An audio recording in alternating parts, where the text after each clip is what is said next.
विमल, पोलो, जोबा केसरी, हर पल मनाओ केसरी त्योहार। हमारे साथ वरिष्ठ सहयोगी राजीव रंजन भी जुड़ गए हैं। आइए सीधा पहले उनके पास रुक कर लेते हैं। तो राजीव, अब हर तरीके से यहाँ बंगाल का चुनाव जीतने की कोशिश की जाएगी। पहले तो हिंदुत्व को लेकर तुष्टीकरण की राजनीति यहाँ पर हावी दिखती थी। अब घुसपैठिए का मुद्दा और महाजंगल राज, इन मुद्दों पर लड़ा जाएगा। जनता का क्या टेक है? आप लगातार जनता के बीच रहते हैं, वो इन मुद्दों से कितना टच दिख रहे हैं?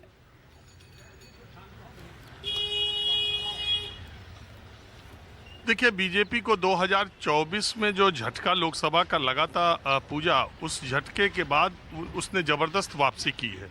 और लगातार महाराष्ट्र में देखिए, हरियाणा में देखिए, दिल्ली में देखिए, बिहार में देखिए और बीएमसी के इलेक्शंस में देखिए, भारतीय जनता पार्टी का चुनावी ग्राफ लगातार बढ़ते जा रहा है। अब उसके सामने जो बड़ा स्टेट दिखाई दे रहा है और जहां पर उसकी प्रेजेंस पहले से है, चाहे लोकसभा सदस्यों की दृष्टि से देखा जाए या विधानसभा सदस्यों की दृष्टि से, अब उसका जो मुख्य लक्ष्य है वो पश्चिम बंगाल है। और एक खास बात जो हमने नोट की इस बार, मालदा की रैली में भी आप देखिए और सिंगूर की रैली में भी देखिए, प्रधानमंत्री नरेंद्र मोदी पिछले चुनाव में ममता दीदी को दीदी या दीदी की सरकार या ममता बनर्जी जो भी बोलते थे, ये दो जनसभाओं में आपने ख्याल किया होगा, उन्होंने ममता दीदी या ममता बनर्जी उनका नाम नहीं लिया। अब वो टीएमसी सरकार पर हमलावर है।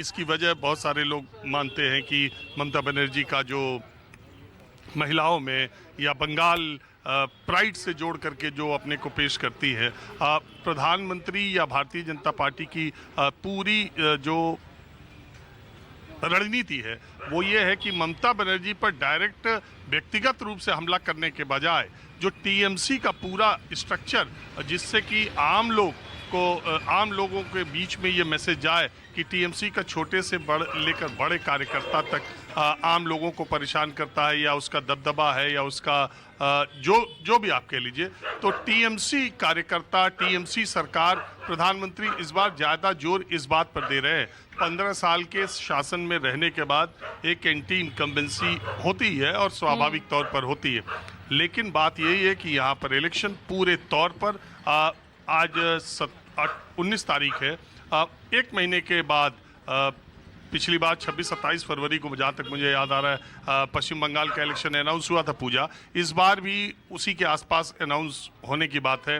बजट सामने आ रहा है, तो इसके बाद वैसे मैं कल पश्चिम बंगाल के टीएमसी के कुछ नेताओं से बातचीत कर रहा था, उन्होंने कहा कि ममता बनर्जी भी अपने बजट की तैयारी कर रही हैं। अब उसमें क्या प्रावधान लाती है, क्या चीज़ें करती हैं, ये अलग बात है।